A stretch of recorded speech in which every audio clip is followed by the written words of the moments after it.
nostalgie. Mesdames, Messieurs, bonjour. Merci de nous recevoir chez vous en cette matinée du 3 novembre 2020. Nous serons ensemble jusqu'à 10 h. Alors, nous vous recevons ce matin sous cette belle musique.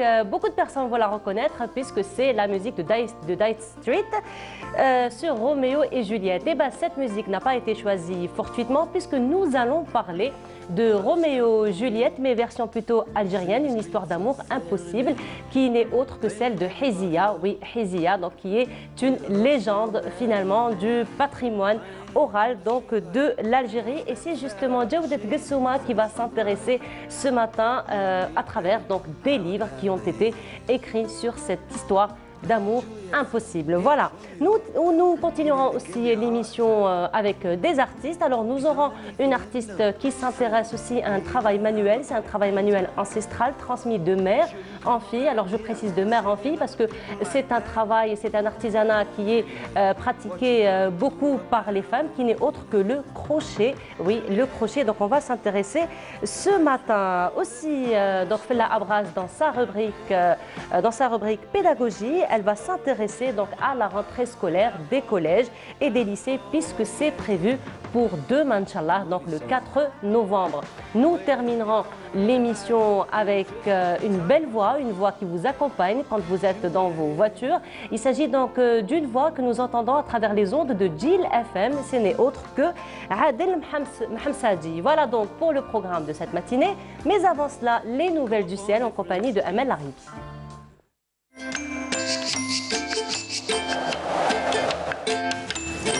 La météo vous est présentée par Mobilis. Mobilis, أينما كنتم. Bonjour Amel. Bonjour Nour. Alors, tu me disais, on rigole bien le matin avec Adel.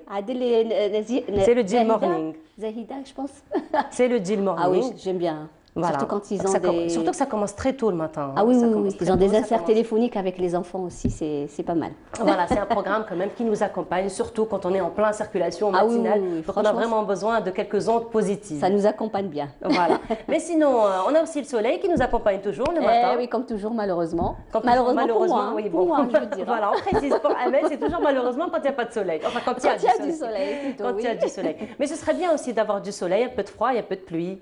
On aura aussi droit à l'arc-en-ciel, pourquoi pas. Oui, pourquoi pas. Pourquoi pas. Voilà, alors un peu plus de détails. Voilà. Merci Nour. Bonjour à tous et bon réveil. Eh bien pour aujourd'hui, on aura de la brume en ce début de matinée près des côtes ouest, puis le ciel deviendra dégagé tout au long de la journée avec toutefois des passages nuageux sur les hauts plateaux de l'ouest avec une tendance orageuse mais en soirée. Sur le centre et l'est, rien à signaler, le soleil va prédominer. La moitié sud, excepté quelques voiles avec des foyers orageux sur le Bécharoua, le Nord Sahara et le Sahara central.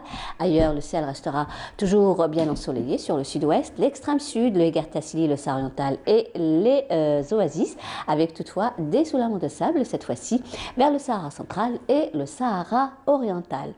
Les températures, eh bien, elles sont plutôt à la hausse durant cette journée. Et Météo Algérie a prévu un maximum de 30 degrés à Rolizane, 29 Tizi Ouzou, 27 Alger, 24 degrés Oran et Tlemcen, 23 à Naba, 26 à Constantine, 21 Al Bayad et Djelfa, 24 à Batna, au sud 25 Béchar, 26 Biskra, 27 degrés à Gardaya, 25 le Hega et le Tassili, 30 à Tindouf et enfin 34 degrés le maximum Borj Bedjmourtar, Engzam et Insalah. On va faire un petit voyage cette fois-ci du côté de l'Europe. On va commencer par la mer. J'oublie toujours la mer, je ne sais pas pourquoi. C'est pas la saison, oui. On aura une mer plutôt belle sur pratiquement l'ensemble des régions côtières avec des vents qui vont souffler entre 10 et 20 km/h et deux secteurs nord-est. Et cette fois-ci, on va faire un petit voyage du côté de l'Europe où le ciel se montrera plutôt nuageux. À Moscou, des pluies attendues à Londres, également Istanbul, des passages nuageux à Paris, Vienne, Berlin, Rome, également Kiev. Le mercure affichera 9 degrés seulement à Moscou, 10 à Kiev, 13 à Berlin, également Paris, 11 à Londres, 17 à Istanbul, 15 à Madrid, 18 à Lisbonne et enfin 21 degrés le maximum cette fois-ci à Rome. Voilà, je vous retrouve tout à l'heure, juste après le journal télévisé de midi et d'ici là, très très bonne matinée.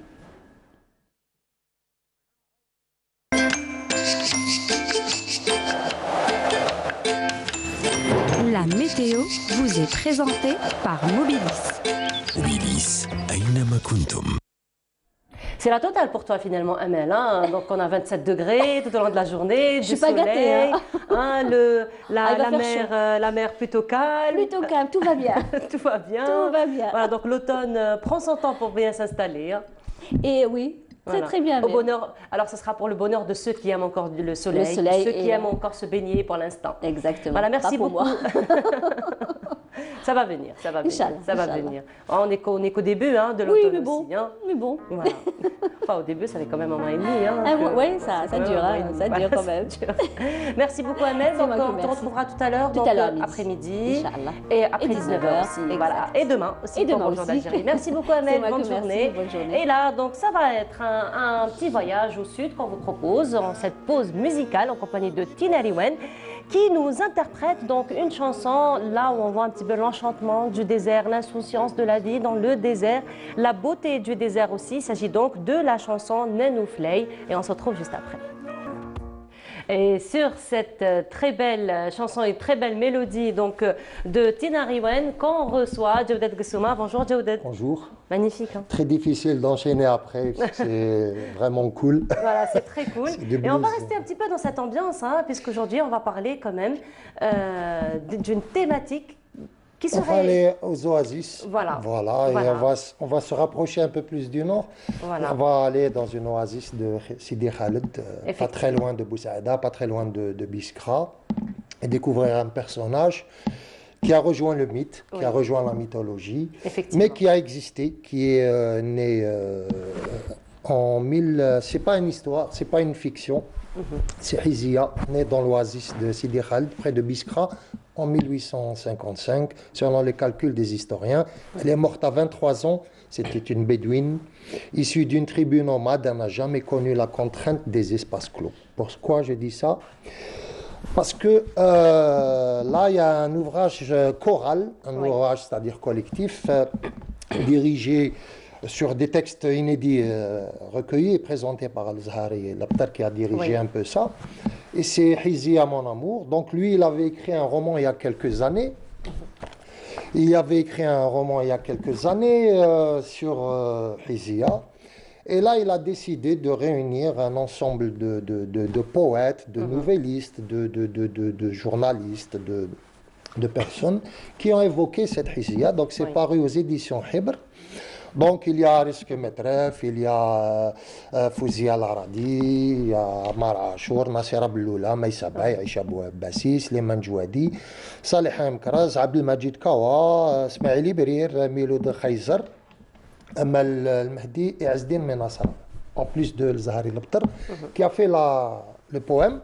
Donc c'est pour ça que c'est intéressant. Ceux qui veulent lire le poème le trouvent dans ce livre, Ici à mon amour, paru aux éditions Hibr, prix public, bon, 600 dinars. Là, donc, il y a la traduction aussi française, en français. Et consolez-moi, ô braves gens, de la perte de la belle des belles, elle repose sous terre, en moi un feu ardent brûle. Vous ne pouvez imaginer à quel point je souffre, mon cœur s'en est allé avec la svelte Hizia. Donc Hizia, la folle amoureuse de Seyad, qui a été son mari, donc elle est morte la nuit de ses noces, est illustrée de plusieurs manières dans ce livre. Donc tantôt elle est fantomatique, tantôt elle apparaît en rêve, tantôt elle est décrite comme une femme moderne, tantôt elle est décrite dans ses parures, tout ça.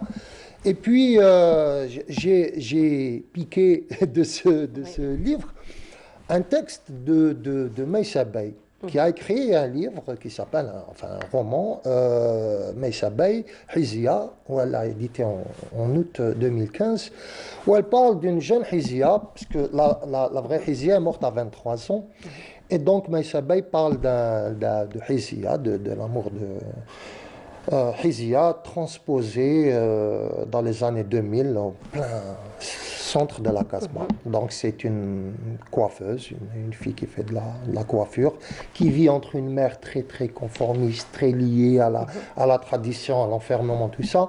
Un père qui est inscrit dans le passé, qui s'en fout un peu du présent. Elle a des frères, bien sûr, désœuvrés, chômeurs. Et son rêve à cette Hizia, qui est coiffeuse, c'est de trouver le grand amour, comme la grande Hizia, la grande Hizia, qui est aujourd'hui devenue quasiment mythique. Et donc, Maïssa Bey, elle nous dresse un portrait qui a été, dans des extraits, ont été mis dans ce texte, de texte inédit. Et voilà, c'est vraiment une ode à la liberté, au rêve, à la transgression de la tradition, vraiment très forte. Et on se demande, en lisant le livre de Maïssa Bey et le texte qui a été pris pour illustrer Hizia mon amour, que finalement, est-ce que la Hizia de Ben Guitoun, qui est devenue ensuite la Hizia de Ben Guitoun, est-ce qu'elle n'est pas finalement plus libre que la Hizia actuelle qui était dans la... Donc c'est vraiment la question reste posée. Et donc j'appelle les lecteurs à vraiment lire ces deux livres parce qu'ils sont vraiment très représentatifs un peu de cette mythologie que j'appelle tout le temps à reconstruire. Donc aussi, Hizia de Maïssa Bey, c'est aussi un hommage à Zohra, Malika, à Aïcha, toutes ces personnes qui font que ce sont toutes des Hizia en quelque sorte, chacune à sa manière et chacune de son côté. Donc il y a, voilà, donc Hizia mon amour aux éditions Hibr. C'est un ouvrage choral, donc avec plusieurs écrivains, romanciers, poètes. Et vous avez aussi Hizia de Maïssa Bey, paru aux éditions Barzakh. Il y a donc, on va passer aussi à M. Lilkens qui nous a quittés, qui est un grand sociologue. Il nous a quittés la semaine passée. Donc l'universitaire, il a produit beaucoup. Oui, non, j'allais juste dire que par rapport à Hizia, donc il faut dire que, donc avant de passer à autre chose, donc je voulais juste rappeler que par rapport à Hizia, il y a la télévision algérienne a déjà réalisé un film intitulé tout simplement Hizia, donc qui a été réalisé par Hazorli. Ce que je voulais dire aussi, c'est que dans ce plateau, nous avons l'un des descendants de Hizia, qui est notre caméraman, juste là. Alors, qui est devenu tout rouge. Qui est devenu tout rouge. Par modestie, ne soyez pas modeste si vous avez tous les moyens d'être fiers.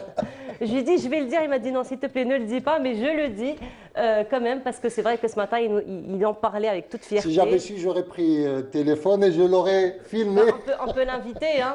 On peut l'inviter à venir, voilà, il ne veut pas, il est tout rouge, il est tout rouge. Sa modestie, l'honneur, voilà, donc on rappelle, il est issu de grandes familles. Voilà, donc on rappelle que Hizia et Saïd, donc l'homme de qui elle était amoureuse, donc sont enterrés aujourd'hui à Sidi Khaled. Alors on va voir un extrait, ça vous dit de voir un extrait donc, de ce film de Hazorli, donc qui est intitulé Hizia, que je vous propose donc de voir, juste un extrait.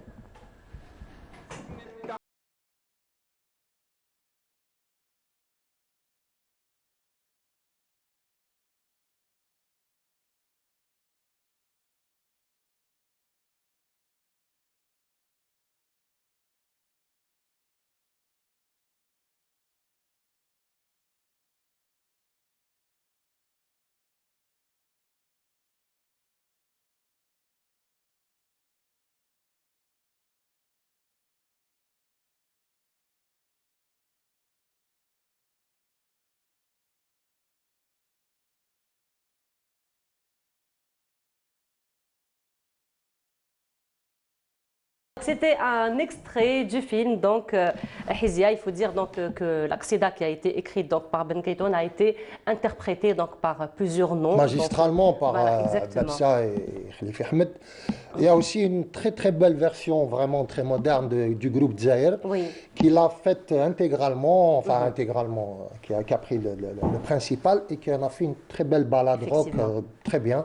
Donc il y a plein de choses comme ça, des travaux qui justement évoquent ce personnage qui est devenu aujourd'hui présent dans notre esthétique et notre inconscient collectif. Et dans la culture orale, hein, dans la tradition orale aussi. Et même aujourd'hui, maintenant écrite d'ailleurs. Aujourd'hui, ce qui est bien, c'est qu'elle est passée du mode oral vers le mode écrit. Et ça, c'est très bien parce que la transmission se fera d'une façon plus efficace, plus belle aussi. Et plus fidèle, surtout à la véritable histoire. Voilà. Oui. Donc voilà. Alors, il y a aussi d'autres titres que vous nous proposez ce matin. Oui, là, il y a donc, je vais parler de l'économie de l'Algérie, des maîtres penseurs, de l'Algérie et la modernité, le hasard de l'histoire, au fil de la crise, Gramsci dans le monde arabe, ou écrit d'exil. Tout ça, ce sont des ouvrages qu'avait produit Ali Kans, qui est sociologue que nous avons perdu il y a une semaine, qui était né en 1946 à Skikda. Ali Kans a été maître assistant de philosophie à l'université d'Alger de 1970 à 1974, puis professeur de sociologie dans la même université jusqu'en 1993. Il a été directeur de recherche du CREAD. Et il a été professeur associé à l'université de Tunis. Il s'est installé en tant que professeur de sociologie à l'université de Nantes en France depuis 1995. Donc il a beaucoup écrit, il s'est beaucoup manifesté et vraiment nous présentons toutes nos condoléances à sa famille, à ses proches. Et voilà, c'est une grande perte. Et à toute la famille universitaire aussi. Parce toute la famille universitaire et la famille intellectuelle. Parce que voilà, il s'est toujours manifesté, que ce soit sur la presse, que ce soit dans des ouvrages collectifs, que ce soit en faisant des conférences. Et toute personne comme ça que nous perdons, qui est une bibliothèque vivante, je ne paraphraserai pas Amadou Hampâté-Bâ qui dit que toute personne âgée qui meurt est une bibliothèque qui brûle. Moi, je dirais que tout intellectuel, personne qui a produit, est une bibliothèque qui brûle. Donc, nous rendons hommage à toutes ces personnes que nous avons perdues. Bien, donc là aussi, nous allons parcourir, toujours en chipotant et en chinant dans les librairies. On a découvert un livre qui est sorti, je pense, dans les années 2015, avec l'aide du ministère de la Culture et l'événement Constantine, capitale de la culture arabe. C'est paru à Dar Khattab, qui est une maison d'édition de M. Rachid Khattab, qui est sociologue de formation, qui nous parle d'un aspect sur lequel on n'a pas beaucoup parlé de la révolution algérienne. Là, comme nous sommes en plein dans la mémoire, c'était intéressant de découvrir Rachid Khattab, dont Frères et compagnons, un dictionnaire biographique d'Algérienne d'origine européenne et juive, et la guerre de libération. Donc ça, c'est la nouvelle édition revue et augmentée, donc ça parle de 1954 à 1962. Donc ça nous parle des Maurice Audin, Pierre Chollet, Frantz Fanon, Daniel Timsit, Jacqueline Grouge, et tous ces gens-là qui ont aidé la révolution algérienne. Et c'est un peu faux de dire qu'ils ont aidé, parce qu'ils ont participé d'une manière active. Ce sont des Algériens qui ont vécu pour la plupart en Algérie. Ce n'est pas, c'est-à-dire une aide extérieure. Donc, c'est Frères et compagnons. Et donc, c'est un très intéressant ouvrage, très facile à lire, parce c'est un ouvrage monographique, à vrai dire, qui nous parle de toutes ces personnes qui ont participé activement à la révolution algérienne, et il mérite aussi l'hommage. Toujours dans la révolution algérienne, pour terminer, on va découvrir un peu la face cachée de la révolution. Le titre est très très évocateur, parce qu'il parle justement d'un des aspects les plus secrets de la révolution algérienne, à travers Daoud Qabliya, qui a été, je le rappelle, plusieurs fois ministre, il a été wali, il a été pour beaucoup aussi dans la création du MALG, le ministère de l'armement et des liaisons générales.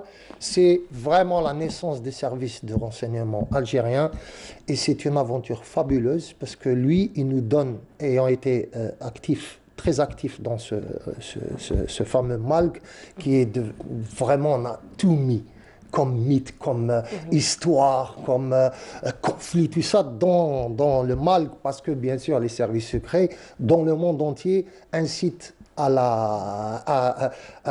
si vous voulez, au fantasme. Donc là, lui, il vient et nous donne des réponses. Et c'est un très beau livre, il fait un peu plus de 400 pages, et paru aux éditions Casbah. Et c'est vraiment un livre qui résume toute cette aventure du Malk, comment s'est créé ce service de renseignement, comment, dans le secret le plus absolu, toutes ces choses-là. Donc, très intéressant à lire, vu qu'il est écrit par un des acteurs du Malk. Voilà, donc c'est un témoignage vivant, donc de tout ça. Il y a des photos, c'est très bien documenté, c'est méthodologiquement très bien écrit, il y a une chronologie logique et tout ça. Donc c'est vraiment un livre qui est primordial pour tous ceux qui veulent connaître un des aspects les plus importants de la révolution algérienne. Voilà.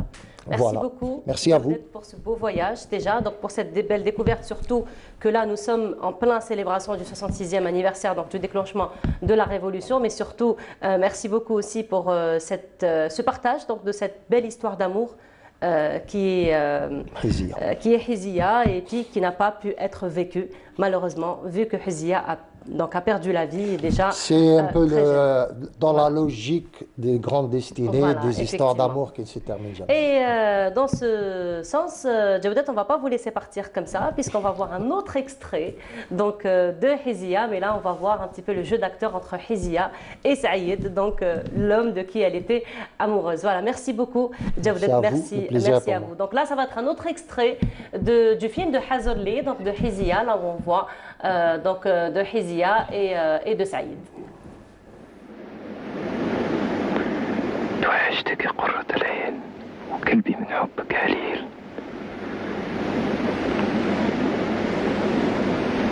يا غزالة الصحراء سلبتيني بالنظرة عيونك سحارة وشفارك للقلب نحارة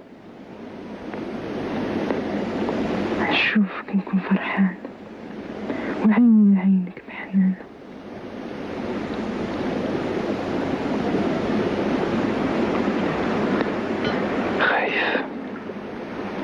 راني خايف يا حيزية لا براهم يديك عليا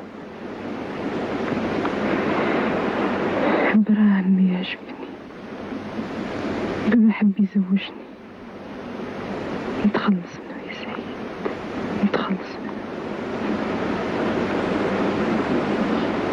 أنا راني مستغرب مخمم وباقي مستعجب كيفاش عم يقبل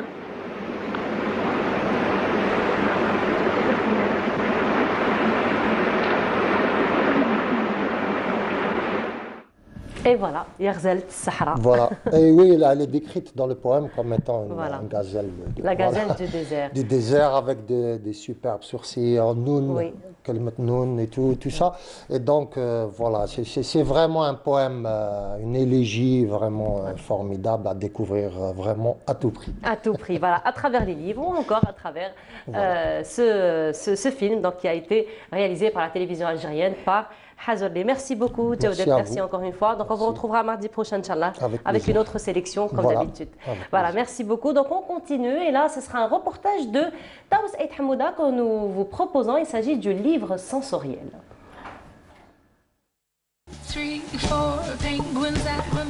Faiza Toumi a mis sa carrière de côté et a décidé de se consacrer entièrement à son projet. Et depuis à peine 3 mois, elle a pu ouvrir les ateliers Tefli où elle réalise des livres sensoriels. Elle qui rêvait d'être chef d'entreprise, aujourd'hui, elle emploie une dizaine de femmes. Sa source d'inspiration, ce sont ses 3 enfants. Le livre a été fait pour la première fois pour mes enfants. Alors, ils étaient accros, scotchés en face de la télé, tout ce qui est écran, comme la tablette, comme la télé. Alors, il fallait trouver quelque chose qui attire leur attention, quelque chose aussi attirant, pour les empêcher de voir la télé. Alors j'ai cherché, je suis tombée sur le livre, un livre fait par le tissu, mais je ne suis pas couturière pour faire la même chose. Il fallait trouver une idée comment faire ces activités, comment les réaliser autrement. Et je suis tombée sur la matière, la bonne matière, je l'ai réalisée pour la première fois. Puis l'idée est devenue un projet. Pour fabriquer ses livres, Faiza s'inspire de la méthode Montessori. Elle travaille en collaboration avec des psychologues et orthophonistes. Ses livres d'éveil multicolores stimulent les jeunes enfants et l'apprentissage devient tout simplement ludique. Un livre interactif, un livre où l'enfant peut jouer, peut apprendre en jouant. Voilà, c'est la méthode Montessori. Qui veut dire, en jouant, il va apprendre beaucoup de choses sans savoir qu'il est en train d'apprendre. Afin de répondre aux désirs des petits explorateurs insatiables, Faiza utilise beaucoup de couleurs et plusieurs textiles pour les activités sensorielles. Elle a aussi introduit plusieurs jeux pour développer la motricité, la réflexion et l'imagination des enfants. Ça, c'est un livre pour un enfant âgé entre 5 et 6 ans. Alors, qu'est-ce qu'il contient? Il y a 2 palettes de couleurs. Ceux qui ne connaissent pas les couleurs, ils vont apprendre les couleurs, bien sûr. Pour ceux qui connaissent déjà les couleurs, c'est un jeu de mémoire. Ça veut dire, il y a des dots, des pièces ici, des couleurs. Il va les voir, on va les classer. Il va les voir, on va les cacher. Il va remettre selon les couleurs qu'il a mémorisées déjà avant. Après, on va retirer tout doucement pour voir si c'est les bons résultats ou non. Notre drapeau, la carte. Ici, il y a toutes les pièces nécessaires pour composer les 4 saisons. Voilà, les petits calculs. Par exemple, un petit calcul, je ne sais pas, 3 plus 2. Voilà, 3 plus 2 en chiffres, 3 plus 2. L'or, il peut même placer les chiffres. Ça, c'est un jeu de concentration et de coordination entre les yeux, la main et le cerveau. On a une canne à pêche.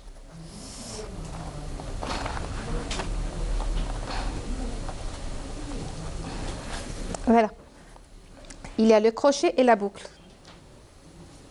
C'est un jeu qui demande une concentration et même la patience. 2, 3, 4 penguins that run by the door. I love counting. Faiza Toumi est une femme ambitieuse. Elle ne compte pas s'arrêter là. Des projets, elle en a plein la tête. En plus d'agrandir ses ateliers, elle compte réaliser des livres pour les enfants autistes et non-voyants. We're counting to 4. Let's count some more. 1, 2, 3, 4. Et retour sur le plateau avec cet art ancestral qui est donc transmis de mère en fille. Il s'agit du crochet, mais le crochet cette fois-ci est plutôt modernisé. On va en parler en compagnie de Zahwa El-Siham. Bonjour. Bonjour. Bienvenue, marhaba Merci à bik. vous. Et Dounia Siyer. Bonjour. Marhaba bik. Merci beaucoup. Voilà, alors lorsqu'il y a eu donc permutation, lorsque Djaoudat est sorti et Dounia était rentrée, première réflexion que Djaoudat a fait, il a dit, ben voilà, nous avons une hizia sur le plateau. Voilà. Je tenais donc à transmettre le message, nous avons une hizia sur le plateau. Voilà, marhaba bikoum.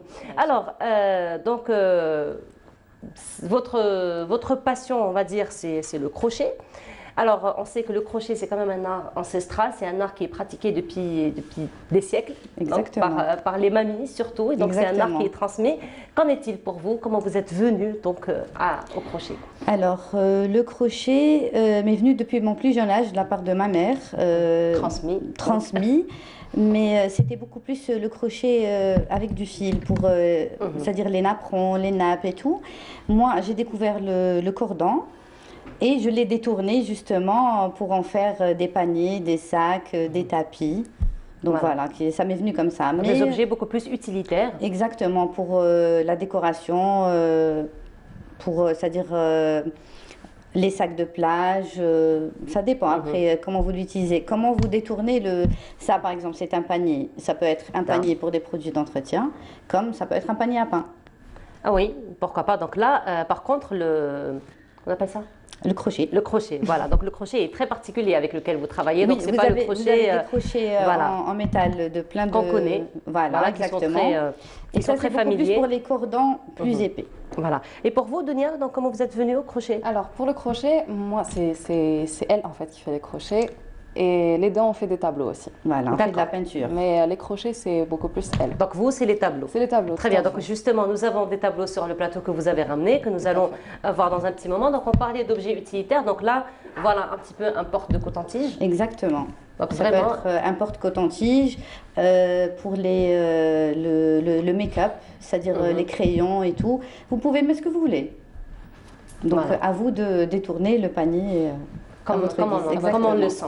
Exactement. Comme on le sent, voilà. Donc même le travail, finalement, il est rigide. Hein. Donc on voit que les parois, finalement, Oui, sont... je vous ai dit, j'ai exploré plein de tutoriels pour arriver à ce résultat. Et c'est les mêmes points, j'ai envie de dire, qu'on utilise, par exemple, pour les napperons, pour... Pas du tout. Pas du tout. Donc c'est un travail différent. C'est une toute autre technique. Toute autre technique. On va faire un petit truc peut-être. Non, bien sûr. Une initiation. J'ai ramené de quoi vous faire. Voilà, peut-être une initiation. Alors je vous le remets. Voilà, merci. Voilà, peut-être une initiation avant de passer au tableau. Bien sûr, je pourrais avoir l'autre bobine. Voilà. Donc ça c'est. Ça c'est du trafilo. Pas du cordon. Non, ça c'est ce qu'on appelle le t-shirt yarn. C'est de qualité coton t-shirt qui est aussi détourné pour en faire des bobines. Voilà. Donc voilà. Qu'est-ce qu'on n'a pas fait? Donc voilà. Attendez. Sur place. Bon, la technique est assez difficile, mais pour moi c'est super rapide. Voilà, pour vous c'est super rapide. Voilà. C'est le début. C'est-à-dire là, je vais vous faire une base de panier. D'accord. Ce qu'on appelle ça, c'est ça.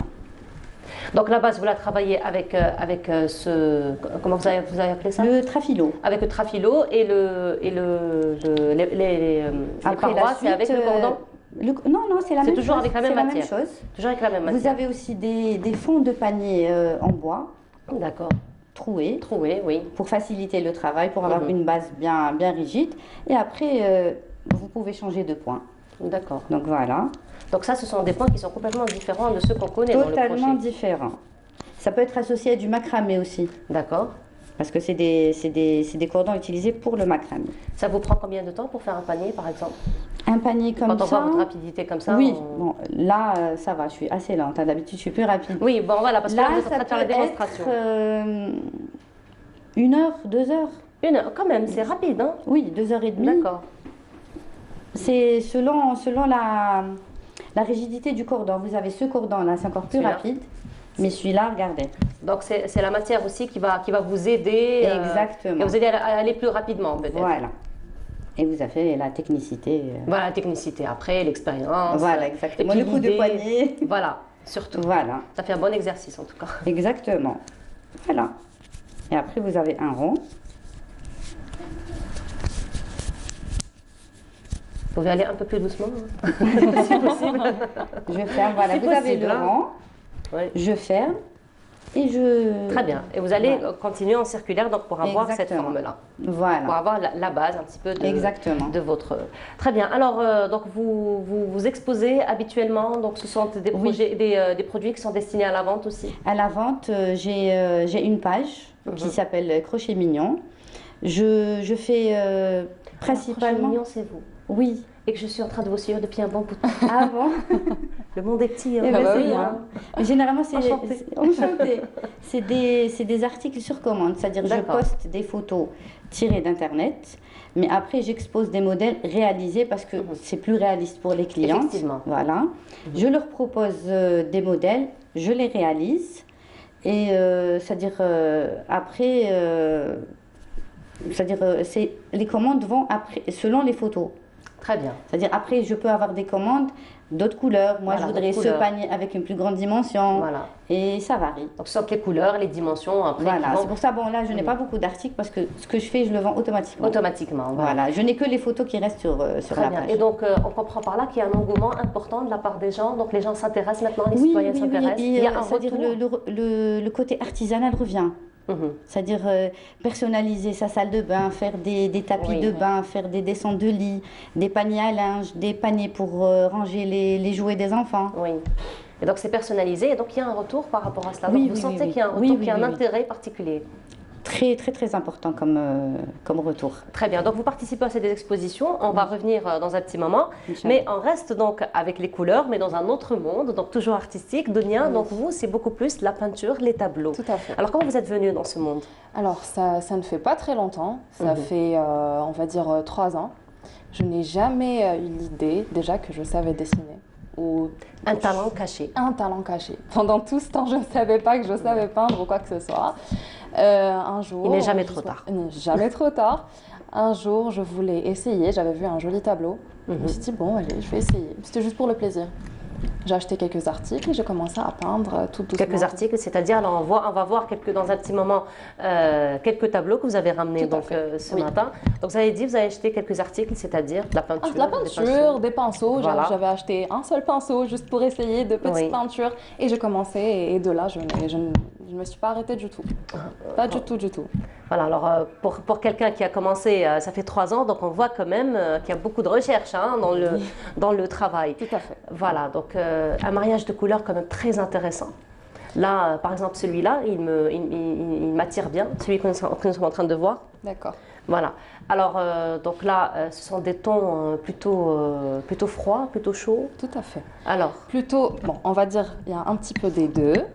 Dans le ton doré, un petit peu le ton marron qui donne un ton froid, c'est ça. Et en fait, moi, beaucoup plus, j'ai commencé avec le pop art.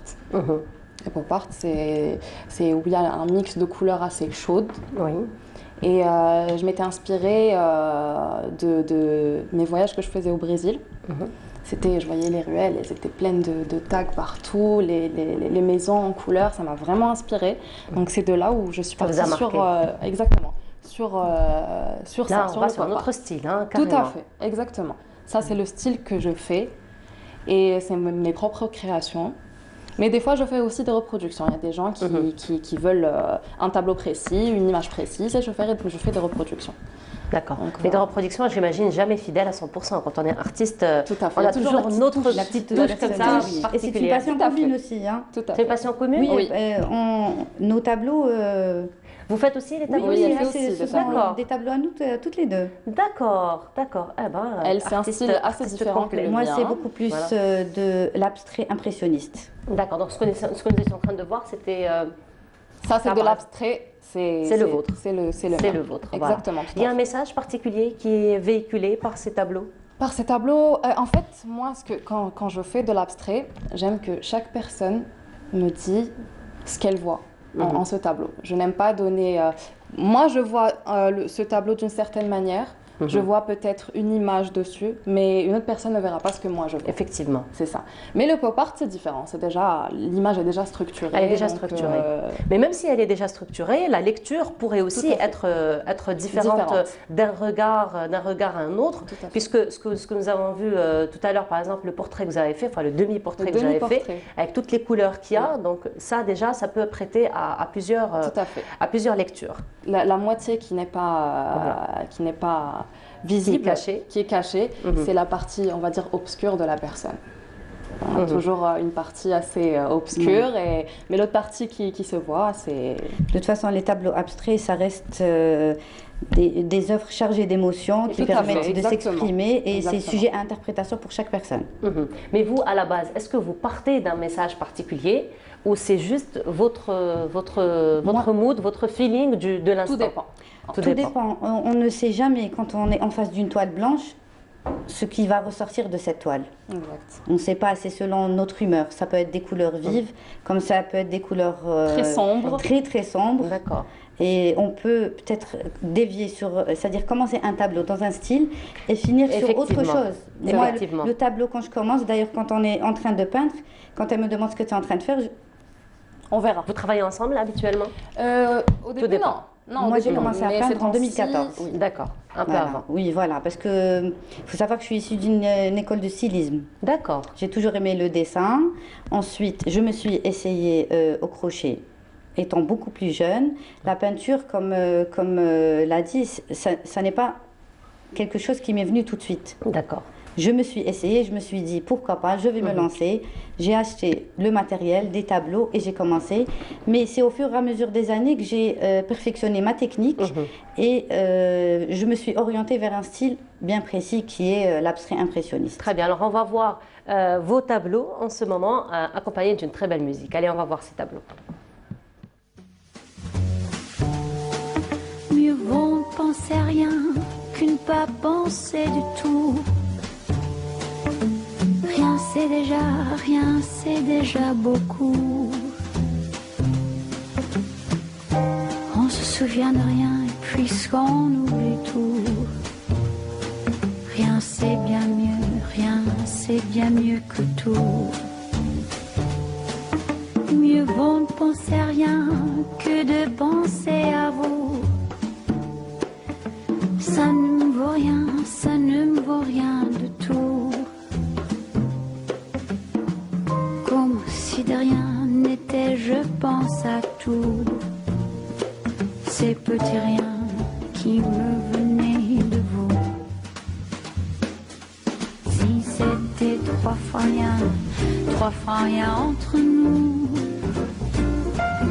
Évidemment, ça ne fait pas beaucoup. Ce sont ces petits riens que j'ai mis bout à bout. Ces petits riens qui me venaient de vous.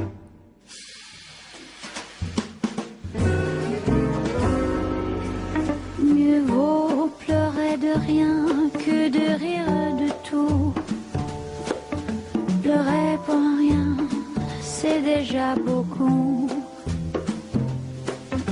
Mais vous n'avez rien dans le cœur et j'avoue. Je vous envie, je vous en veux beaucoup. Ce sont ces petits riens qui me venaient de vous. Les voulez-vous, tenez, que voulez-vous? Moi, je ne veux pour rien au monde, plus rien de vous. Pour être à vous. Et voilà, ça a été un très beau voyage à travers vos tableaux. Alors on va probablement terminer sur le prochain rendez-vous que vous allez donner à vos clients passionnés de l'art puisque vous allez faire une exposition. Exactement. Ça sera le vendredi 6 octobre à la cité Chabani. Le vendredi 6 octobre. Ça commence à quelle heure? À partir de 10h. À partir de 10h jusqu'à 18h. Donc ce sera une seule journée. Une seule journée. Une seule journée, donc ça va se passer comment?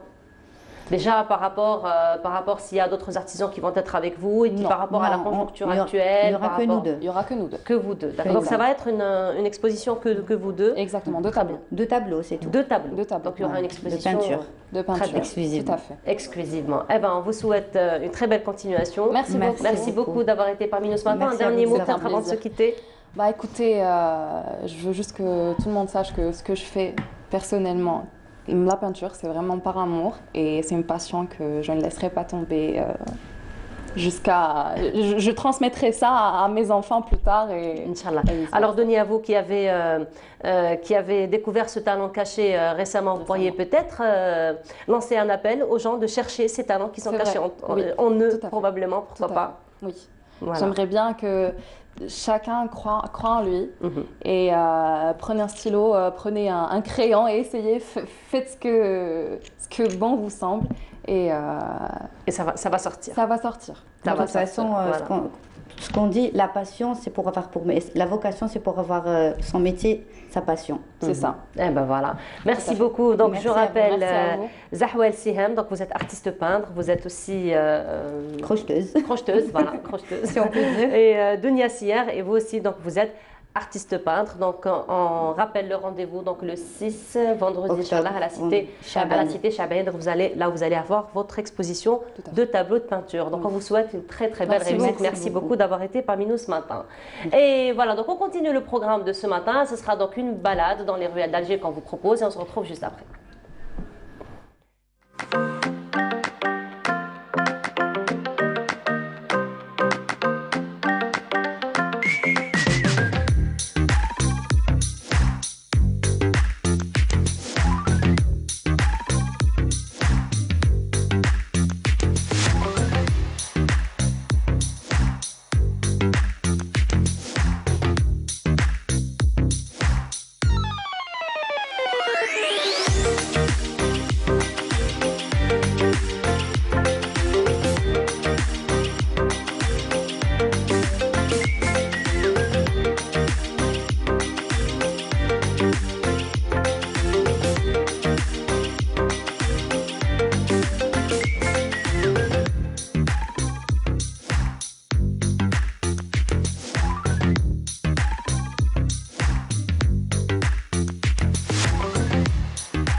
peinture algérienne aux normes internationales. Tous vos besoins en peinture intérieure, peinture métal, préparation de support ou peinture extérieure, choisissez Coral Peinture. Coral Peinture, c'est les maths à faire.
Et nous rappelons que notre émission est sponsorisée donc par Coral Peinture.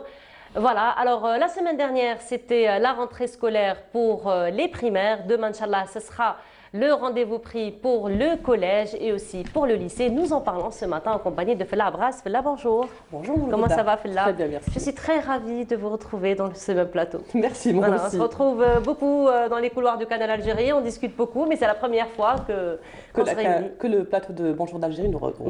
Voilà, nous réunit. Voilà. Et justement, ce matin, donc, dans votre rubrique, vous allez vous intéresser à cette rentrée scolaire, donc de demain, pour les lycéens et pour les collégiens. Effectivement, c'était le 21 octobre dernier pour les primaires et aujourd'hui, demain, Inch'Allah, ce sera pour les collégiens et les lycéens. Comment ça va se passer cette rentrée? D'abord, sachez que comme pour les primaires, les écoliers, les classes des lycéens et des collégiens seront partagées en sous-groupes.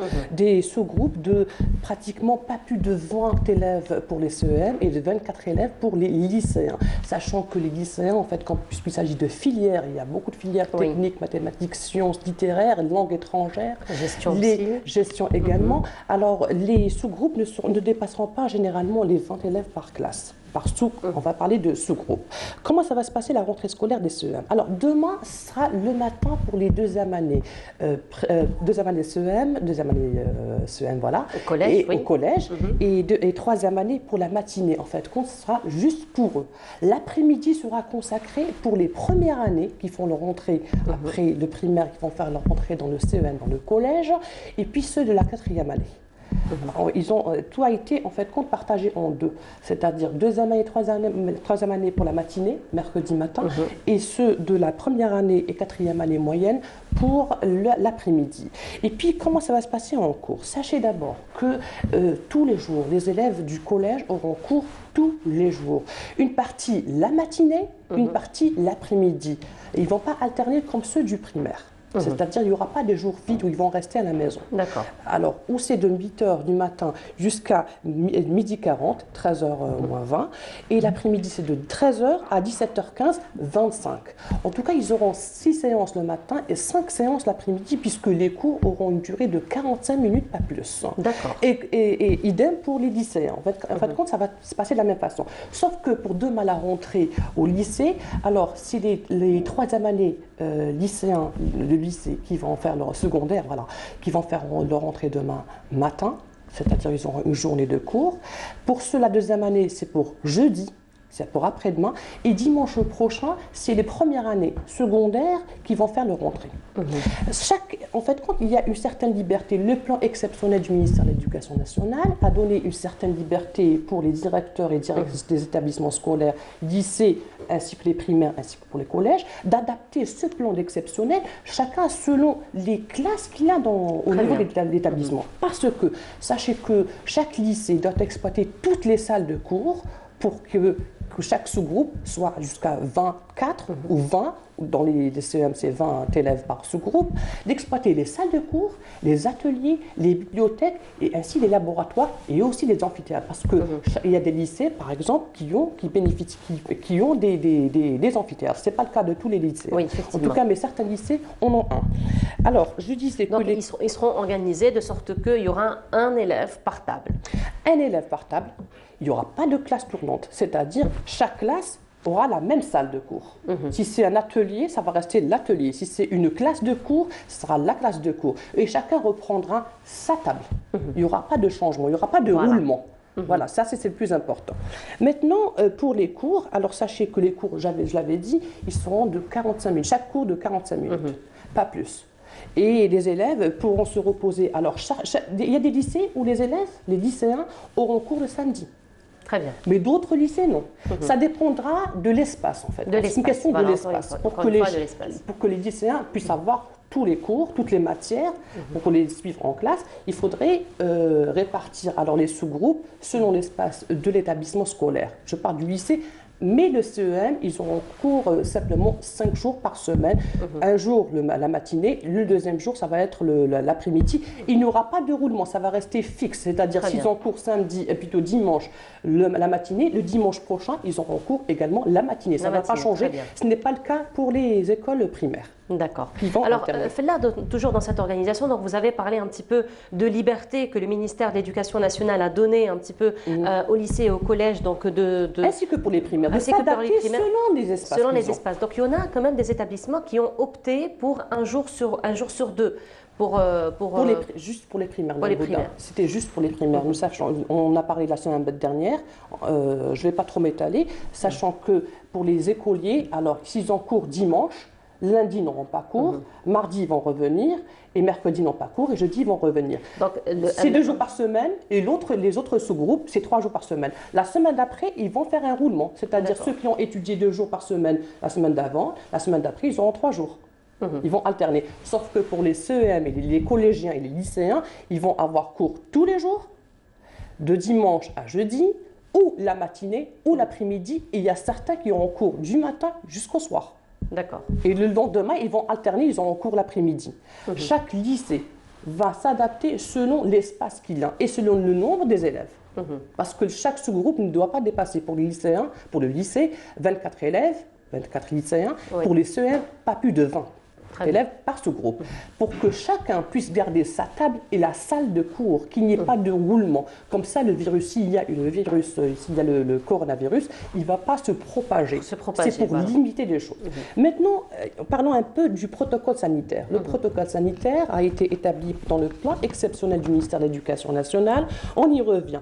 Alors, la bavette, le masque ou la bavette, comme vous voulez l'appeler, est obligatoire pour tout élève qui franchit la porte de l'établissement, que ce soit primaire, CEM ou lycée. Le primaire aussi, c'est obligatoire? C'est obligatoire pour tous les élèves, c'est-à-dire à partir de 6 ans, c'est une obligation, bavette ou masque. Maintenant, il y a quelques difficultés chez les tout petits, parce qu'il y a la buée sur ceux qui portent des lunettes, il y a des enfants qui sont asthmatiques, mais pour ça, il faudrait qu'il y ait un changement de masque déjà.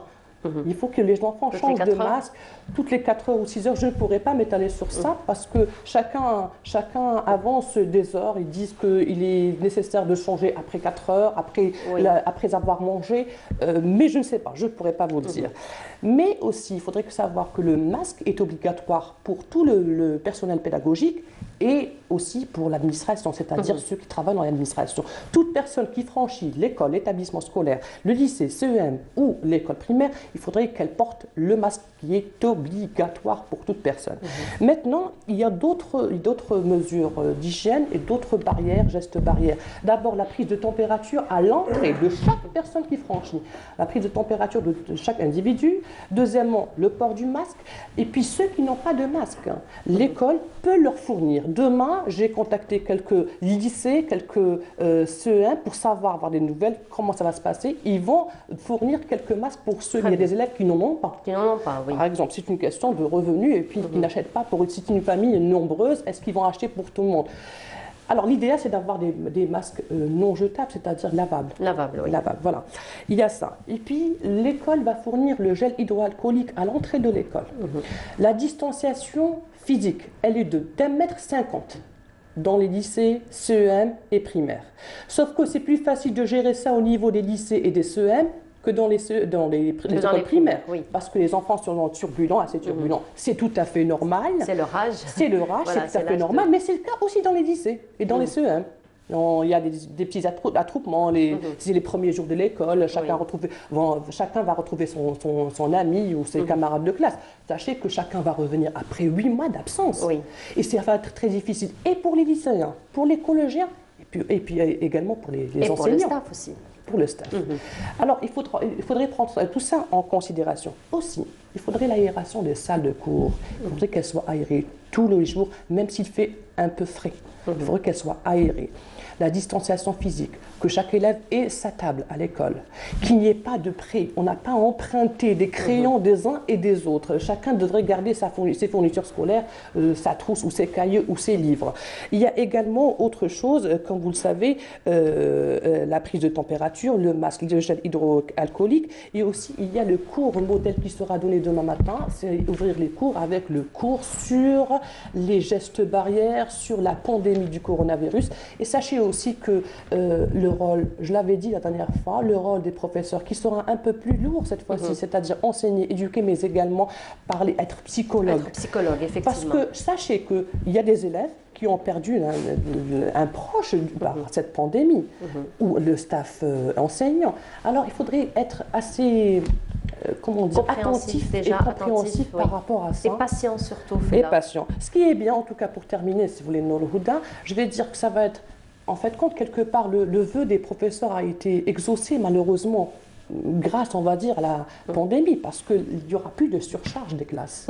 Et puis les élèves pourront plus réviser leurs cours puisqu'ils ont une demi-journée. Ça dépendra de chaque lycée et de chaque CEM. Mais simplement, ça causera un petit problème parce que qui va garder ces enfants qui sont en bas âge, je parle ceux du collège. Mais on espère, Inch'Allah, une bonne rentrée pour nos lycéens, nos collégiens et puis le staff enseignant, qu'il y ait une reprise de cours dans les meilleures conditions des uns et des autres, et puis que chacun respecte les gestes barrières. Surtout. Qu'il n'y ait pas de bousculade ni à l'entrée ni à la sortie, parce que les enfants vont se retrouver dehors. Voilà. Donc ça aussi, il faut le dire là que c'est le rôle des parents aussi auquel on fait appel, hein, parce que c'est un travail aussi qui commence déjà à la maison, donc la sensibilisation des enfants, parce qu'une fois que les enfants donc, sont déjà à l'école, le staff enseignant est là donc, pour instaurer cette discipline, on va dire, par rapport au protocole sanitaire, mais une fois dehors, c'est un peu le rôle des parents. C'est toujours le rôle des parents. L'enfant, il naît dans une cellule familiale avant de partir à l'école. C'est le rôle des parents. En premier lieu. Par la suite, c'est l'école. L'école, elle vient compléter, accompagner. Ce n'est pas le rôle de l'école. D'abord, c'est les parents. Parce que c'est eux qui vont récupérer leurs enfants. S'il y a un risque, c'est eux qui vont amener le risque. Si à l'école, dans l'établissement scolaire, tous ces gestes barrières seront respectés. Mais une fois dehors, si les enfants ne respectent pas, ils vont apporter la maladie à la maison. Alors, c'est le rôle des parents. Et puis, il faudrait que les enfants soient sensibilisés. Les lycéens et les collégiens sont assez grands pour comprendre. Nous avons tous compris ce qui se passe autour de nous. Alors, je pense qu'ils sont assez sensibles et peuvent comprendre. Nos enfants peuvent comprendre. Ils ont déjà compris quels sont les risques. À nous de les accompagner en tant que parents et aussi en tant qu'enseignants. C'est-à-dire, je parle des professeurs d'école. Et puis, il faut dire que c'est 8 mois donc, de confinement. Donc, les enfants ont compris que... Parce qu'à un moment donné, même eux, ils étaient fatigués de rester à la maison. Donc, ils ont pris quand même conscience de l'importance de la situation, mais du danger, finalement, que la personne peut courir. Pour que ça réussisse, il faudrait que qu'il y ait une entraide, parce que rester à la maison durant 8 mois, ce ne sera pas difficile, ce ne sera pas facile ni pour les élèves, ni pour les corps enseignants. Il faudrait que chacun s'entraide. N'oubliez pas que les enfants dormaient jusqu'à pratiquement midi, 13h, il n'y avait rien à faire. Veiller jusqu'à 3h du matin. Et ça, voilà, ça va être un peu difficile, mais que chacun, qu'il y ait une entraide, que chacun respecte les gestes barrières, on ne pourra que réussir. Très bien. Alors, Fella, vous restez avec nous. Là, on va vous proposer un spot. Donc, ça va être un spot de sensibilisation, encore une fois, où on rappelle les gestes barrières donc, qui ont été préconisés pour éradiquer ou casser un petit peu la chaîne de propagation du coronavirus. On vous laisse voir ce spot de sensibilisation.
Voilà, donc c'était un spot de sensibilisation qui nous renseigne encore une fois sur le mode de propagation donc, de ce virus, le coronavirus Covid-19. Donc là, on en parlait, les gestes barrières, donc c'est le seul vaccin que nous avons en ce moment et donc c'est tout ce que nous avons. Pour l'instant, c'est tout ce que nous avons. Mais oui. alors, on va rappeler ces gestes barrières. Et puis, comme il avait dit bien bellement le rédacteur en chef, on n'est pas en train de jouer, il s'agit de notre santé et de la santé d'autrui. Il s'agit de nos vies aujourd'hui, là, parce que le coronavirus a fait quand même beaucoup de victimes depuis, voilà, depuis la déclaration ici en Algérie et dans le monde. Alors, qu'est-ce qu'il faut faire? Respecter la distanciation physique, je le rappelle. Il y a certains éléments, certains facteurs qu'il ne faudrait pas que ça se répète. Alors, dans les écoles, je répète, il faudrait préparer les établissements scolaires avant les rentrées prévues. C'est-à-dire que maintenant, normalement, toutes les écoles, les lycées ainsi que les CEM sont déjà prêts. Désinfecter les lieux, aérer les salles, que les professeurs arrivent très tôt le matin. S'ils arrivaient au préalable à 7h30, maintenant il faudrait qu'ils arrivent plus tôt, c'est-à-dire à 7h du matin. Chaque professeur doit prendre en charge son école, sa classe, qu'il y ait une distanciation dans la cour avant qu'il ne rentre en classe. Les classes doivent être aérées.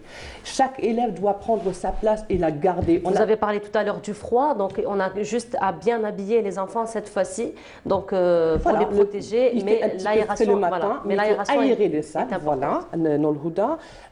Par la suite, que chaque élève garde sa place, n'emprunte pas des uns et des autres les affaires scolaires, et puis interdire le marquage au sol. Le marquage au sol est très important parce qu'au moment de la récréation, il faudrait qu'il n'y ait pas d'attroupement, de rassemblement d'élèves.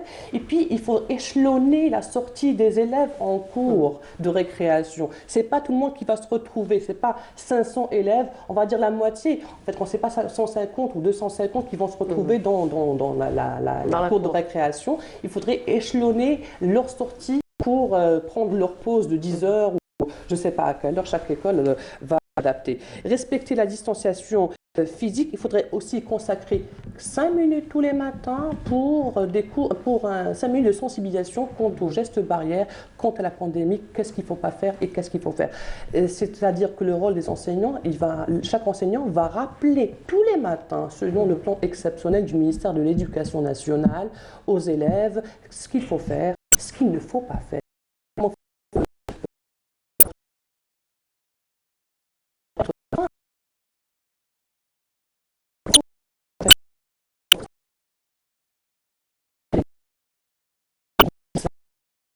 Sont assez mûrs et matures pour comprendre. Ils ont compris ce qu'est le risque de la délicat pour les tout petits, pour les grands, ils comprennent pour assurer qu'il n'y ait pas de... Ça, sinon, il y aura un risque de faire... Aussi, la présence, j'avais dit, des enseignants très tôt, obliger les élèves à garder la même place en classe et aussi porter le masque. Faut-il changer le masque? Je pense qu'ils ont juste la demi-journée, en matinée, en après-midi, ils vont garder le même masque. Il ne faut pas s'échanger les masques. Surtout. Il ne faut pas les jeter parce que certaines écoles, j'avais pris attache avec une école, on m'avait dit primaire. Alors les enfants, les tout petits ne comprennent pas parce qu'il y a la buée qui monte pour ceux qui portent des lunettes. Alors, dans notre collègue Mounia Witi, ça avait expliqué comment gérer ça, mettre la crème à raser sur le verre, essuyer pour éviter la buée. Il y a une autre astuce aussi avec les bougies, donc on peut juste frotter une bougie sur les verres, essuyer, et donc normalement ça devrait être un isolant pour la buée. Voilà, donc ce sont des petites astuces qu'on peut avoir en attendant. Que les mamans ou les papas devraient faire dès maintenant parce que ça risque de causer un petit problème. Déjà, sachez autre chose qu'en classe, que les enfants, que l'enseignant doit savoir qu'il doit un petit peu élever le son parce que porter un masque, le son n'arrive pas. C'est toute une sphère, l'ORL en fait compte. Les enfants ne vont pas comprendre plus facilement ce que dit le professeur parce qu'il porte un masque. Le son ne sortira pas d'une manière assez fluide. Alors, c'est tout en fait, ce sont des gestes simples que chacun normalement doit apprendre, avoir appris déjà auparavant. qu'il mettra en œuvre avec cette rentrée scolaire pour optimiser cette rentrée et que ce soit une réussite. Effectivement. Alors là, vous avez évoqué quand même ce plan exceptionnel du ministère de l'Éducation nationale. On voit quand même que c'est un plan qui est très étudié, qui devrait être très efficace si tout le monde donc jouait le jeu convenablement. Donc, qu'en est-il un petit peu des écoles privées? Est-ce que les écoles privées aussi doivent suivre ce protocole et l'appliquer? Sachez qu'il y a eu d'abord 3 scénarios en fait qui ont été proposés au ministère de l'Éducation nationale pour arriver à ce plan exceptionnel. Ce scénario, c'est-à-dire en fait ce plan exceptionnel qui a été retenu concerne toutes les écoles, qu'elles soient dans le cadre du privé ou public. Maintenant, c'est une question d'espace et puis de nombre d'élèves. Si, par exemple, vous aviez dit pas tout à l'heure, s'il y a une école qui n'a pas beaucoup d'espace, elle va alterner, c'est-à-dire il y a un jour où les élèves auront cours de 8h jusqu'à 16h, ou certaines écoles c'est jusqu'à 15h30, d'autres jusqu'à 16h30. Ça dépendra en fait compte de l'école, de ses classes et de son espace. S'il y a assez d'espace, ils vont avoir cours tous les jours, une demi-journée, le lendemain la matinée, en fait compte matinée ou après-midi. D'autres écoles ont déjà adopté un autre système, c'est-à-dire les élèves en cours la journée, on va dire, du samedi, dimanche, les élèves n'ont pas cours. Ça revient à l'école. Voilà. Je précise que le plan exceptionnel du ministère de l'Éducation nationale a donné une certaine liberté à chaque directeur et directrice d'établissement scolaire d'adapter ce plan. Mais le plus important, c'est de garder, de respecter les gestes, le protocole sanitaire comme ils l'ont appelé, les gestes barrières. Après, pour les cours, je pense que chaque élève, après cette absence de pratiquement 8 mois et quelques, c'est avec un grand bonheur qu'ils vont reprendre les élèves les cours. Ils appréhendent quelque part. C'est très difficile. Quand toute personne qui soit adulte, quand on prend un congé, on reprend le travail, on appréhende. Mais pour les élèves, ça, ils vont reprendre, ils vont se réadapter à un système qui déjà existait depuis X temps, parce que l'école a toujours existé, heureusement pour nous. Heureusement, c'est un droit d'étudier. Parce que ce n'est pas le cas dans tous les pays du monde. Alors, c'est une bénédiction. Reprendre l'école, c'est une bénédiction. Parce que rester à la maison à ne rien faire, sachant que ce n'est plus comme avant. Avant, il y avait les livres qu'on lisait. Cette année, il n'y a pas eu de vacances. Cette année, il n'y a pas eu de sortie. Cette année, il n'y a pas eu de livres, de lecture. Pour quelle raison? Parce qu'il y a Internet. Les enfants s'adonnent plutôt à des jeux, à des jeux vidéo. Le mode de vie a complètement changé. Alors maintenant, je pense qu'il est impératif que les enfants reprennent le chemin de l'école, mais toujours, Nourouda, je précise, il faudrait absolument que chacun respecte les gestes barrières, que ce soit une réussite pour que les élèves, parce que s'ils sont petits, c'est des porteurs sains, qui n'affectent pas le corps enseignant. Parce que si une classe perd un professeur, c'est-à-dire qu'il est malade, ça serait dangereux. Alors que chacun respecte les gestes barrières, je rappelle que c'est le rôle d'abord des parents. Effectivement. Merci beaucoup, Filla. C'est moi. Merci donc encore une fois d'avoir insisté, parce que encore une fois, c'est ce vaccin que nous avons, donc ce protocole sanitaire, effectivement, pour l'instant. Donc, merci beaucoup. On vous retrouvera mardi prochain, Inch'Allah, pour une autre thématique. Et puis, bonne reprise, hein, tous les enfants. Donc, ils vont reprendre les cours demain, donc pour les collégiens et pour les lycéens. Voilà, alors là, je vous propose donc un reportage de Samira Hadjamar, elle qui s'est intéressée à Jil FM. جيل مورنينغ مع زاهدة وعادل من الحد للخميس من 6 ل 9 تاع الصباح. تيك توك راهي 6 تاع الصباح، فريكونس واحدة ما تتبدل، اللي راح يخدم يعطي صلاح. خليك مع زاهدة وعادل، قاعدة تحلى غير جديد، نيوز موسيقى رايح تحمل، ما من اللي رايح ونسيت، نقول لكم كامل. Jil FM, la radio qui vous écoute. On la connaît depuis 8 ans, on s'en souvient, c'était en 2012 et la première émission à exposer les tympans des auditeurs, c'était bien sûr Jil Morning. Et juste pour le plaisir, on y est allé pour rencontrer ces 2 animateurs de choc. Mesdames et messieurs, voici en son et en images Zeyda Hor et Adel Mhamsadji. حتى النهار تاع لو كاستينغ نهار عيطوا لي مي لو بروميير جور اللي دخلت فيه لونتين سيتي ان 14 جانفي 2018 لا بروميير فوا ديالي في لونتين ستريسي بلو تراك هذاك ما نعرفش كومون سا سباس مي كوميم الحمد لله جي بو quand même gérer la situation. J'étais sur YouTube, j'ai animé des scènes, j'ai fait des shows humour sur des spectacles et tout. Mais la radio, c'est vraiment une école. On sait maintenant que le destin les a réunis sur la même fréquence. 2 collègues, mais surtout 2 animateurs accros au micro. C'est vrai que la complicité avec Zahida, c'est vrai que bla Zahida, il y a bla Bia, il y a toujours un vide, mais mazal.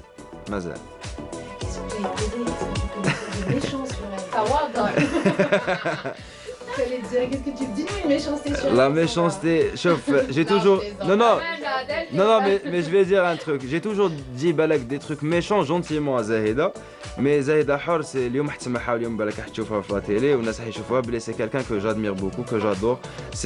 J'adore parce que c'est une sœur. ماشي ملي بدينا en 2018 jamais تشوفنا بغزرة واحدة أخرى أبا أختي وخويا au point وين رحت لقطاع الشر تاعها donc ça va. De l'un et de l'autre, ils nous livrent leur délire radiophonique. C'était un défi au début pour moi.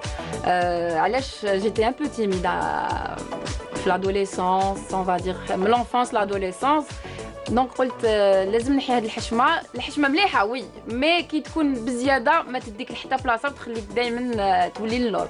دونك قلت زاهده لازم ديري ان ديفي وتنحي هذه الحشمه اي بان فوالا دوك وليت نقدر نهضر دوفون ماشي غير في لا راديو نقدر قدام 10000 بيرسون ولا 50000 بيرسون نورمال à l'aise Au début, on parlait, mais في بنا زوج ثلاثة بالك بابا يما وختي يسمعوا فينا ويما زاهدة. Mais après un moment, شفنا بلي non. Il y avait un monde fou. Parce que j'étais fan de la radio, كنت نروح نصبح نقرا الصباح نسمع جيل FM, c'était l'équipe اللي كانوا قبلنا تاع la matinale. Et jamais à aucun moment je قلت un jour je vais être à leur place ولا الناس تسمعني ولا الناس تحبني surtout c'est très important parce que تسمعني حاجة وتحبني حاجة. صباح الخير. نعيمة معنا. Joyeux anniversaire سنة سعيدة ايوا غير بالقعيدة يا بي سنة سعيدة يا غير بالقعيدة يا حلوة لذيذة يا قصة جديدة يا غني ومعايا نحتفلوا بالبداية.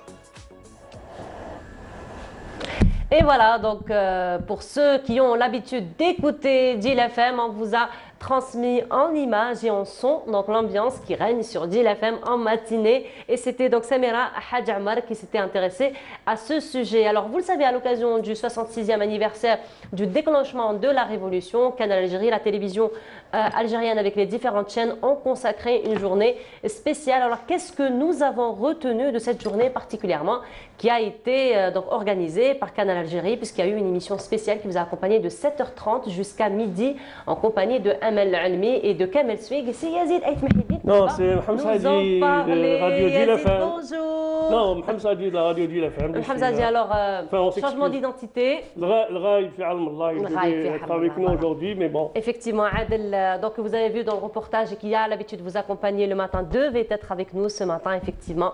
Malheureusement, il n'est pas avec nous, comme il a dit Yazid, le Raïd fi Hukm Allah. Et à présent, donc, Yazid, nous allons revenir un petit peu sur cette journée du 1er novembre, qui a été une journée exceptionnelle, n'est-ce pas? Oui, moi, je rends hommage à tout le collectif, toute l'équipe, tout le staff de Bonjour d'Algérie qui ont fait un travail vraiment remarquable, notamment concernant les contenus liés à l'histoire de la Révolution algérienne, notamment les lieux historiques. Oui. Nous avons retenu par exemple le premier lieu historique, c'était cette maison au Télémli, au 133 rue Krim Belkacem, où notre consoeur Feriel Hamdi a été sur les lieux. Elle a recueilli les témoignages de M. Mkheta, qui était parmi ceux qui ont accueilli les historiques de la Révolution algérienne. Il y a également cette chanson de Belgi qu'on fredonnait tous, Yel Mqanin Zin. Et on pensait que c'était une histoire d'amour. Et pourtant, c'est loin. C'est une histoire d'amour d'un autre registre, finalement. Donc, c'était ce petit prisonnier, n'est-ce pas? Ah oui. Tout d'abord, c'était Feriel Hamdi, elle a été à la Casbah d'Alger, exactement au Bir Djebbah. Et là, au Bir Djebbah, il y avait un hommage Enfin, c'était carrément un hommage à 4 martyrs guillotinés, dont Boualem Rahal. Et après, l'ami Abdouda, donc, elle est partie sur les traces de cette histoire intéressante de notre glorieuse révolution, à savoir ce poème dédié à Boualem Rahal, martyr guillotiné par la colonisation française à la prison Serkiadji. Nous allons tout d'abord voir un extrait de ce documentaire, qui peut être aussi l'objet d'un documentaire de Feria El-Hamdi sur cette fontaine gorgée d'espoir et gorgée de noblesse. Nous allons voir cet extrait de ce reportage de Feria El-Hamdi et on revient juste après. Très bien, allez, on regarde de Feria El-Hamdi.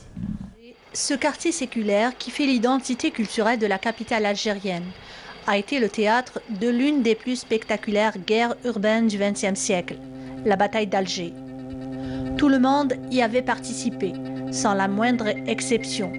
Des hommes, des femmes, des adolescents et même des enfants ont sacrifié corps et âme pour l'Algérie.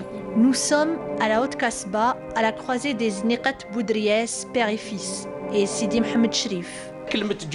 Voilà, donc c'était un extrait que nous avons eu à voir. Donc le reportage, nous l'avons vu, donc il a été diffusé sur, donc déjà la veille, le 31, et puis il a été diffusé encore une fois le 1er. Donc c'était un hommage à ces 4 martyrs qui ont été guillotinés. Oui, ces 4 martyrs, donc il y a des rappels historiques du lieu, Bir Djebbah, que ça veut dire, etc.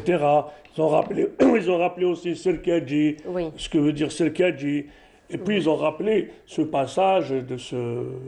Et aujourd'hui, par exemple, si on va à la Kasbah d'Alger, c'est les jeunes du Mouloudia d'Alger qui se réapproprient ces prénoms et ces noms de la guerre de libération nationale, parce que la plupart des joueurs du Mouloudia ou du Lusma d'Alger sont passés par un cercle de militantisme. Ils sont passés, la plupart, il y a beaucoup qui ont fait le maquis, et là, parmi eux, les supporters du Mouloudia, on le voit bien dans une ruelle de la Kasbah d'Alger, il y a carrément une fresque, un tifo, comme on dit, en nom de ce grand martyr de la guerre de libération nationale. Voilà, mais sinon il y a eu aussi le sujet de l'ami Abdouda, donc on vous propose de voir un extrait donc, du reportage de l'ami Abdouda et on se retrouve juste après.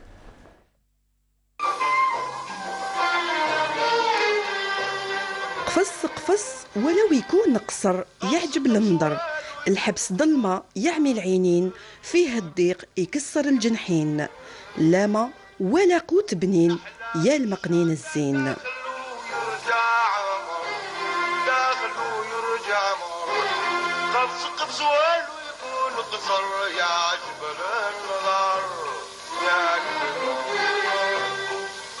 D'amour et de rage, voilà comment s'est élevée la complainte du moudjahed et chanteur Mohamed El Badji pour son frère de lutte Boualem Rahal, dit Lekhel. Voilà. Imna nos martyrs, gloire aux Shuhada. Et là, donc, notre consoeur l'ami Abdouda a réussi donc aussi ce magnifique documentaire, cet extrait de ce reportage. En hommage à Boualem Rahal. Voilà. Et Boualem Rahal, son nom est lié aussi dans cette fontaine à Bir Djebbah, parce qu'ils étaient 4, ils ont été guillotinés le même jour. Et le grand El Badji a immortalisé donc le parcours de ce militant, le parcours de ce jeune militant. Il a été guillotiné à 19 ans, donc il lui a dédié cette chanson. Voilà, merci beaucoup Yazid. Donc pour ce rappel, pour il y a aussi d'autres guillotinés, donc Zaban Allah Yarahmou, le premier, et puis il y a guillotiné aussi Shafiq Milzi, qui est aussi un grand militant nationaliste qui a milité pour l'indépendance. Rabbi Yarhamou. Rabbi Yarhamou, mais gloire à nos martyrs. Merci beaucoup Yazid donc, pour ce rappel donc, de ces reportages qui ont été réalisés par nos collègues. Et cette musique mélancolique qu'on a choisie à la fin, c'est celle de Béla Bartók, donc le grand musicien hongrois qui a fait un passage par par Biskra et le patrimoine algérien l'a inspiré. Et voilà. Donc, vous l'avez compris, nous arrivons à la fin de notre émission. Merci beaucoup de nous avoir suivis. Donc, on vous souhaite une très agréable journée en compagnie des programmes de Canal Algérie. Vous retrouverez Amal Ulmi, Inch'Allah, demain à partir de 8h30. Au revoir.